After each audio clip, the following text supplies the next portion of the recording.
the bread and the begging. The wind carried dust like sorrow that never settled.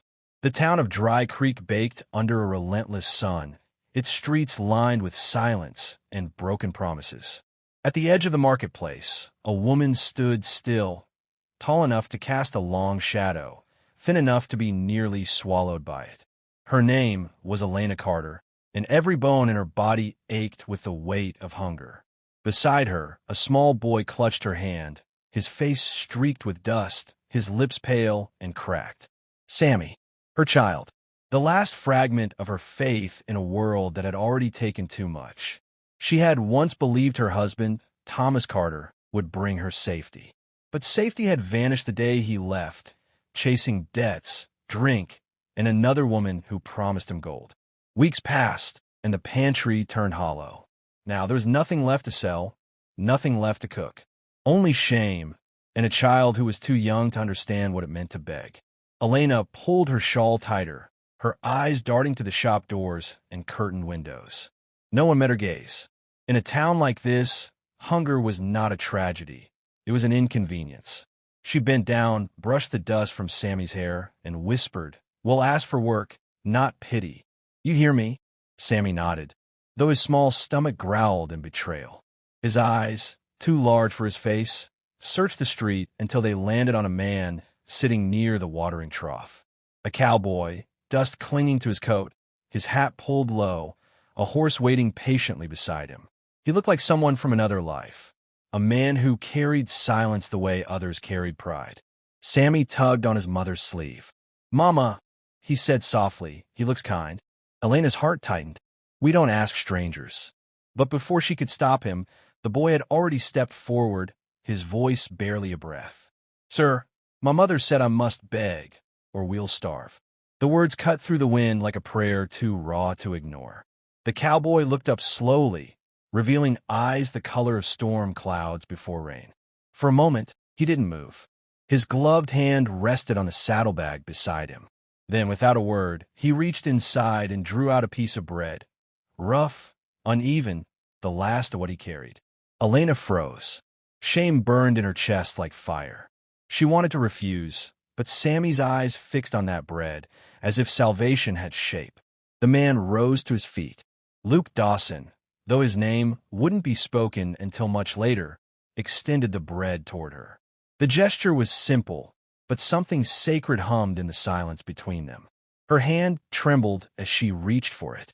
Their fingers brushed, his warm, hers cold, and in that fleeting touch, the air shifted. Not love, not yet, but something that could one day become it. "Take it," he said, voice low and steady. "No one should starve because another man forgot his vows." Elena looked up sharply. How much did he see? How much did he know? Sammy tore into the bread before she could answer, crumbs falling to the dirt. The cowboy's gaze lingered not on the child, but on her face, the kind of look that saw beneath worn clothes and worry lines, into the part of her that still remembered tenderness. She managed to whisper, "Thank you." He tipped his hat slightly, then turned away. "You don't owe me thanks, ma'am. Just keep the boy safe." As he walked toward his horse, the late sun caught the dust rising around his boots, wrapping him in a faint halo. Elena watched until he disappeared beyond the ridge, a single figure swallowed by gold and shadow. Sammy leaned against her side, chewing the last crust of bread. "Mama, he gave us his only piece," he said with quiet wonder. Elena's throat tightened. She knelt, cupping his face. "Then we'll remember him for it." But as she looked down at her child, her eyes strayed to the horizon where the cowboy had gone. The bread had filled their stomachs, yet left something else hollow inside her, a hunger she did not understand. The wind shifted again, carrying the faint creak of the windmill, the soft clatter of shutters in the fading light. She took her son's hand, leading him home through the silence. Behind her, the dust settled where the cowboy had stood. In its place remained only a trail of footprints and the echo of mercy. As night fell, Elena lay beside her sleeping child, her mind restless. She had begged for food, but received something far more dangerous: kindness. And kindness, she would soon learn, can become a hunger all its own, the return of mercy. The rains came late that year, thin and uncertain, like promises the sky was reluctant to keep. The parched earth of Dry Creek breathed in each drop as though salvation had finally remembered it. Elena stood by the riverbank, sleeves rolled, her hands plunged into the cold water as she scrubbed clothes against a flat stone. The scent of soap and damp fabric filled the air. Sammy chased dragonflies nearby, laughter bright and fleeting, the only sound that made the world feel alive again. It had been nearly a month since the cowboy gave away his last piece of bread. Yet, the memory of that moment had not faded. It lingered in her like a half-healed bruise, tender to the touch, impossible to forget. She often told herself she was grateful. Gratitude was safe. Gratitude didn't break vows. But gratitude also had a voice, and that voice whispered his name in the quiet hours before dawn. As she wrung out a shirt, movement caught her eye. A horse stood on the far side of the river, chestnut-colored, patient, familiar. Then, from the shadow of the trees, he appeared. Luke Dawson. He didn't call out. He simply dismounted, tying the reins loosely to a branch, his hat shielding most of his face. Even across the water, she recognized the steadiness in his posture, the silence that seemed to move with him. Her pulse quickened. She turned back to her washing, pretending she hadn't noticed. But when she looked again, he was walking toward her, boots sinking softly into the damp soil. He stopped a few paces away. "Afternoon, ma'am." Elena nodded, keeping her eyes on the river. "Afternoon. I was passing through," he said, his voice roughened by wind and distance. "Had some grain to drop at the mill." She didn't answer. The river gurgled between them.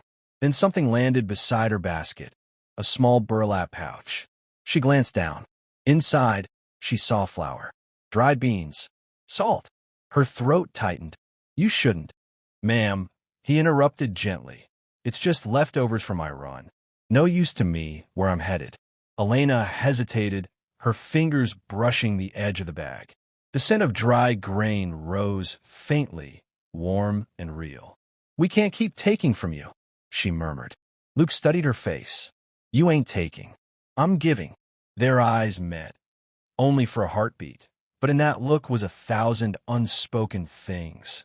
Gratitude, weariness, curiosity, and something deeper neither dared to name.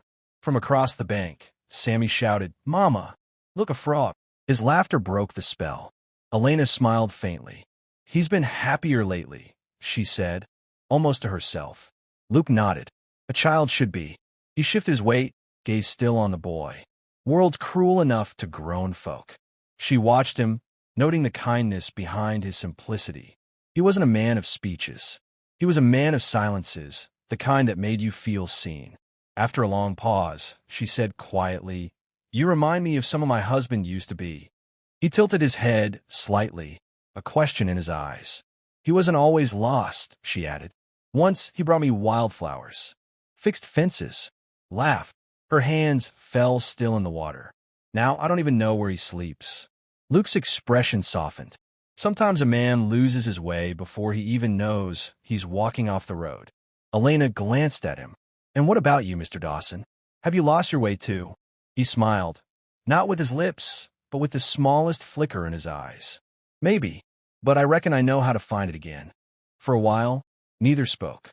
The river kept whispering between them, carrying their silence downstream. When she finally looked up, he was pulling something from his saddlebag, a tin cup and a small loaf of fresh bread. He set it gently on the rock beside her washing stone. "I passed by the bakery in town," he said. "Thought of you and the boy." Elena stared at the bread. Her pulse trembled in her throat. "You can't keep doing this," she said, her voice barely steady. "People will talk." "Let them," he replied softly. "Talk's wind. Hunger's real." The words struck her deeper than she expected. She reached out, not for the bread, but for his wrist, to stop him. Her fingers barely touched his skin before she pulled back, as if burned. Luke looked down at her hand, then at her face. The moment hung heavy, fragile. "Thank you," she whispered. He gave a single nod, untied his horse, and mounted without another word. As he rode off, Elena stood frozen, her shawl fluttering in the wind. The sound of hooves faded slowly, until only the river and Sammy's laughter remained. She turned back to her washing, but her hands moved without purpose. The bread sat beside her, untouched, a symbol of mercy that had begun to taste like temptation. That night, as she tucked Sammy into bed, his voice broke through the stillness. "Mama," he murmured sleepily, "the cowboy's a good man, isn't he?" Elena brushed his hair back, forcing a smile. "He's kind, darling. That's all." But when the lantern went out, and the house fell into quiet, she pressed her fingers to her lips, the same hand that had almost touched him, and felt the ache of something dangerous blooming where hunger used to be. The fire under the rain. The storm rolled over Dry Creek like a wounded animal, low and restless, dragging thunder across the sky. By dusk, the first drops of rain began to fall, hesitant at first, then wild and merciless. Elena secured the shutters with shaking hands. Wind slipped through the cracks like whispers from ghosts. The roof leaked in thin streams, cold water dripping into a bucket by the stove. The small cabin groaned under the weight of the weather. Sammy lay asleep under a pile of quilts, his soft breathing a fragile rhythm against the roar outside. Elena brushed his hair from his forehead and whispered a prayer, not to God, but to whatever mercy might be listening. Then came a sound, a knock. Faint, then firmer. 3 times. Her heart stilled. No one came this far during storms. No one but. She opened the door a sliver, rain slicing in. A figure stood in the downpour, hat pulled low, coat dripping dark with water. Luke Dawson. He looked like a man carved from the storm itself. "Roof's near coming off," he said over the wind. Heard the boards creaking from the ridge. Elena's voice trembled. "You shouldn't be here." He lifted a hand, showing the hammer and nails in his grip. "Just here to keep it standing. Let me help." The wind howled again, shaking the frame. She stepped aside. He entered quietly, bringing the scent of rain and earth with him. As he worked, thunder cracked above them, each strike of his hammer echoing through the small home. Elena stood by the hearth, feeding weak flames with kindling, pretending she didn't watch him. But she did, every motion deliberate, steady, protective. When the repairs were done, Luke crouched by the fire to dry his hands. Shadows danced across his face, the only part visible beneath his hat's brim. "Storm'll last till morning," he said. "Roads'll be mud by then. You can stay till it passes," she replied before she could stop herself. "The barns, the roof there won't hold," he interrupted gently. "I'll sleep by the fire." Elena nodded. Words felt heavy, unnecessary. She handed him a cup of coffee, thin and bitter. He accepted it like it was gold. For a while, they sat in silence, listening to the rain hammering on the roof, the wood hissing in the hearth. Luke glanced at her. "You kept him fed?" "Barely," she said, eyes on the flames. "Your grain helped. He's been stronger." He smiled faintly. "He's a good boy. Takes after his mother." Her laugh came out brittle. "No, he takes after the man his father used to be." Luke's gaze lingered on her. "And what about you, Elena? Who do you take after?" She looked up. The firelight painted her features in soft amber, the curve of her jaw, the glint of unshed tears. "I don't know any more," she whispered. "I only know I'm tired of being strong." The room grew still. Outside, the rain fell harder, the world dissolving into sound and darkness. Luke set down the cup. "Strength don't mean being alone." Her breath caught. "And what does it mean, then?" He hesitated, searching for the right words. "Maybe it's having someone who stays, even when it ain't right, even when the world says you shouldn't." Lightning flared through the window, casting them both in white fire. When it faded, their faces were closer than before. Elena felt her heartbeat rise, fierce and frightened. "You should go," she said, but her voice lacked conviction. Luke didn't move. His eyes searched hers, waiting, not demanding, not pleading, just waiting. The wind roared again, rattling the shutters, the fire flickering low. In that fragile moment, she reached out, perhaps to steady herself, perhaps to stop him, but her fingers brushed his cheek. Warm, alive, real. He caught her hand gently. "You don't owe me thanks," he murmured. "I'm not thanking you," she whispered back. "I'm remembering what it feels like to be seen." And then, as the thunder broke again, she leaned into him, not out of desire, but from exhaustion, from the aching need to belong to someone for even a breath of time. Their silhouettes merged in the firelight, faceless, wordless, bound by the quiet violence of longing. Outside, rain drenched the earth, washing away the lines between right and wrong. When the storm began to fade, the fire burned low. Elena sat against the wall, wrapped in his coat, the warmth of his presence a shield against the cold. Luke rose before dawn. He fixed the last of the leaks, gathered his tools, and stood by the door. She stirred, eyes heavy, voice faint. "You'll leave without a word?" He paused. "If I stay, the world will call it a sin. And if you go, then it'll just be sorrow." The door creaked open. Pale light spilled through, painting his boots in silver. "Which hurts less?" she asked quietly. He didn't answer. The wind swallowed him as he stepped outside, the rain reduced to whispers. She stood there long after he was gone, the fire dying to embers. In the silence that followed, Elena pressed her palm to her lips, the one he had held, and whispered, "Then let it be sorrow." The morning after mercy. The dawn came gray and hollow, carrying the scent of wet earth and endings. The storm had passed, leaving behind silence, the kind that felt like something had broken and quietly agreed never to be fixed. Elena stood at the doorway, shawl drawn tight around her shoulders. The air was cold, almost clean. A faint trail of hoof prints led away from the cabin, dissolving into the pale horizon. She followed them with her eyes until they vanished into mist. Luke Dawson was gone. For a long time, she didn't move. Behind her, Sammy stirred beneath his blankets, mumbling in sleep. His innocence was the only thing untouched by the night. The fire had burned out, leaving only gray ash and the faint outline of two cups side by side. Elena knelt, touched the still warm embers, and felt tears sting her eyes. The night's warmth had been fleeting, fragile as light through cracked glass, but had been real. Outside, the land glistened from rain. The world looked washed, though her heart still carried the mud. She began her morning tasks in silence, drawing water, hanging damp clothes, sweeping the floor. Each motion was measured, deliberate, as though order could erase what love had done. By midday, the sky cleared. The windmill turned again. Life, indifferent, continued. Weeks passed. Luke didn't return. Each day, Elena watched the ridge at sunset, pretending to look for weather, pretending not to wait.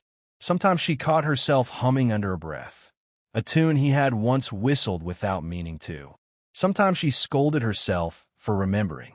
Then, one afternoon, a figure appeared on the road. Thomas Carter, her husband. He came walking, shoulders bent beneath shame and exhaustion. His beard was longer, his clothes dirt-stained, eyes sunken from travel and loss. When she saw him, the breath left her chest, not out of love but disbelief. "Elena," he said softly, "I'm home. Home." The word felt foreign in his mouth. Sammy ran from the doorway, shouting, "Papa," with the innocent joy only children can afford. Thomas knelt, gathering the boy into his arms, weeping into his hair. Elena stood still, her hands twisting in her apron. She should have cried, should have shouted, should have fallen to her knees. But her heart no longer knew which way to move. Thomas looked up, eyes glistening. "I was wrong," he said. "The cards, the drink, the woman, they took everything. I've got nothing left but you." She swallowed hard. "And what am I to do with a man who has nothing?" He lowered his gaze. "Forgive him." Silence settled between them, thick and unkind. That evening, she set bread on the table, the last of the loaf Luke had left behind after the storm. She sliced it slowly, the knife trembling in her hand. Thomas reached for it hungrily, unaware of its story. As he ate, she watched, every bite a memory, every swallow a farewell. Sammy laughed at something trivial, crumbs on his chin. The sight pierced her heart, and she smiled despite herself. After supper, Thomas fell asleep in the chair, exhaustion claiming him. His hand, calloused and scarred, rested open on the table beside the half-eaten bread. Elena sat across from him, the lamp flickering low. In that trembling light, she saw the life she had begged for, restored, yet altered forever. She whispered to the empty air, "He gave his last bread, and with it, my peace." Outside, the wind stirred gently, carrying the faintest scent of rain or memory. Days turned to weeks, and though Thomas worked the field again, laughter returned in pieces. The boy grew stronger. Life resumed its dull rhythm. But sometimes, when the sun slipped low and the world turned gold, Elena would step outside, her hands folded, her heart aching with a quiet that words could not fill. In the distance, she'd imagine a rider, faceless, solitary, moving through the dusk. A man who gave everything without asking anything back. She would close her eyes and whisper, "Thank you." The wind would answer softly, bending the tall grass. One evening, as she tucked Sammy into bed, he looked up sleepily and asked, "Mama, do you think the cowboy ever gets hungry?" She smiled faintly, brushing his hair aside. "No, sweetheart. He carries enough kindness to feed the world." When the boy's breathing steadied, she turned down the lantern and sat alone by the window. The stars hung low, quiet witnesses to her secrets. In her heart, sorrow had softened into something gentler. Not guilt, not regret, but remembrance. Luke had left her with no words, no promise. Only proof that compassion could be as dangerous as love. Outside, the horizon glowed faintly, the last embers of day fading into blue. Elena whispered to the darkness, her voice steady, her soul resigned. Some men give their hearts. He gave his bread. The night accepted her truth. And somewhere beyond the hills, where the land met sky, a cowboy rode beneath the stars, faceless, wordless, carrying the silence she had left him with.